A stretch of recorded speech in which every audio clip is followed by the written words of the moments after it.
Good morning. We've got your energy stories for the first week of August, and we get 5 today, so we'll move pretty quickly. First one, Deutsche Bank outlined a new fossil fuel stance with respect to their investments, curtailing activities in coal mining by 2025, and also limiting financing in the oil and gas sector.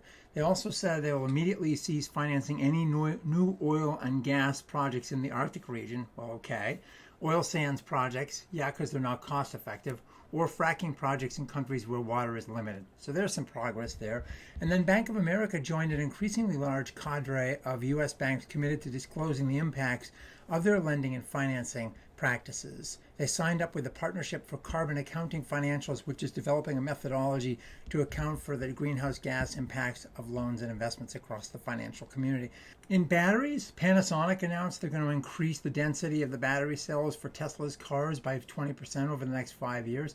Just another announcement. We see them continuously in the battery space. This one actually doesn't excite me that much when you compare it to Toyota, for example, that's talking about having a solid state commercially available battery in its vehicles within 5 years. There's a lot of stuff going on in that space right now. And meanwhile, contemporary Amperex Technologies had indicated that it's going to have its 1.2 million mile lithium iron battery for a 10% premium over existing costs. So, good news, Panasonic, but you better keep moving because this space ain't slowing down.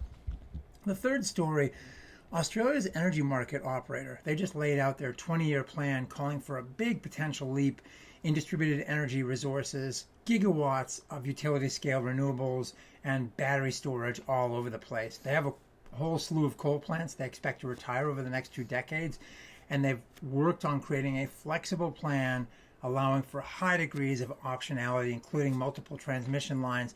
They're facing an interesting world where they also have a lot of uncertainty, not only with respect to climate, but trade patterns, technology, the whole deal.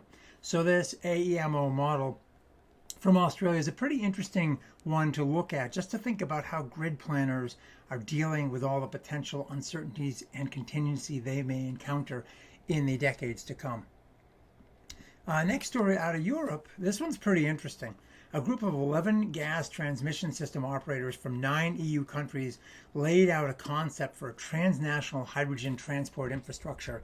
It's called the European Hydrogen Backbone Initiative, and about 75% of what will eventually be about 15,000 miles of lines, about 75% of that comes from existing natural gas pipelines and about 25% new. Stage 1, which is to be completed by 2030, foresees about 4,500 miles of pipelines connected to the so-called hydrogen valleys of Europe, where there's large need for industrial hydrogen usage. A lot of this would come from wind energy in the North Sea. This would ultimately expand to about 23,000 kilometers, so about 15,000 miles by 2040, with total costs on the low side $32 billion, high side $75 billion, part of the whole European hydrogen initiative to decarbonize that economy. And then finally, the last story, which in some ways was the most interesting to me, the APS fire in the McMicken facility, easy for you to say. A couple of years ago, the report finally came out on that. As you may recall, there was a fire in a battery. It was a 2 megawatt battery, and when the firefighters opened up the container, the gases exploded, and one of the firefighters, at least one, was critically injured. So the report finally came out. Looks like there was dendritic formation. Essentially, one side of the cell, dendrites formed, they're little hairs, and they reached across the cell, short-circuited the cell, created heat. That heat built up in the individual cell, propagated to the neighboring cells in a process called thermal runaway. Didn't catch fire because the suppression system kept the fire from actually igniting. But what did happen was, as the thermal runaway process increased, more and more hot gases filled the container, and there wasn't enough ventilation. There was nothing to cool it down. So when the firefighters did open the door, a spark ignited the whole thing. Boom.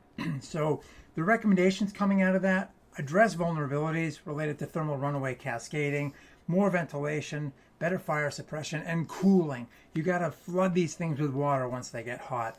Updated standards, implementing storage system where there's more ability to stop the propagation of thermal runaway between the cells.